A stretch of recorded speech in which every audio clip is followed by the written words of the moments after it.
So first, what is astrology?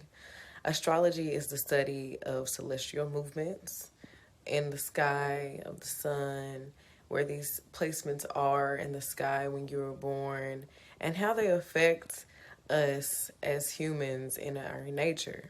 So that's the first thing I want to put out there. Like, astrology is not the worship of the sun and the moon and the stars. It's just about nature and studying how these things can contribute to our human nature. So, for my first zodiac, astrology pains answer, I got that the church calls astrology witchcraft. So let's get into it because I did do some research and I do want for you all to look at these verses yourself and do your own study so that you understand where these things come from, whether you're a Christian or not. I do want to point out some of the verses and my own interpretation from the things that I read just comes from a lack of understanding or a lack of fully reading into the full context of that verse. Another one of the astrology pains that you all had responded with was the lack of understanding or underestimation of your rising and your moon sign along with your birth chart. And that is such a big pain for me too. Like when someone doesn't know and they're like, oh my gosh, I don't like astrology because like I don't act like a Leo at all. Like I'm not full of myself. I'm not this, I'm not that. But really understanding your birth chart and knowing your sun rising and your moon, you'll really start to understand that you're more than just one sign.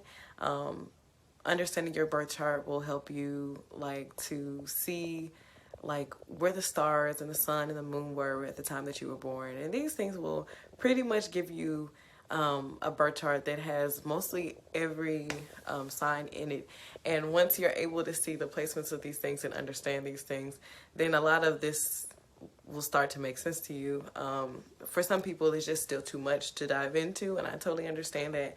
But at the end of the day, I think that astrology is another way that you can kind of self-reflect or kind of, spend time to get to know yourself a little bit more. So it can be pretty fun if you don't do too many overgeneralizations. And the last answer that I got was it being a red flag on dating sites if you're into astrology. So that is so interesting because basically with all these answers, I think the pain point is actually the generalizations that's made. So basically like when you just say, all Geminis suck, they're two-faced, or all Aries are angry, they're just always so mad or mean and just impatient, or all this and that. These generalizations that are made really like are mean. Just imagine not knowing someone and then you find out that their birthday is July 27th. You say, oh, you're full of yourself because you're a Leo. And that person does not get to have like a real like first impression with you because you already have something made up in your mind that because they're a Leo, they suck. And so just really think about that. Like this is just another way to kind of bully people as well. And it's a double-edged sword. So just like with anything else, when you're doing personality tests, Enneagram, 7 personalities, anything like that, when you make over generalizations or broad statements that say, oh, I don't like, anime nerds, I don't like people who sit behind video games all day. When you make broad generalizations, period, you are hurting people.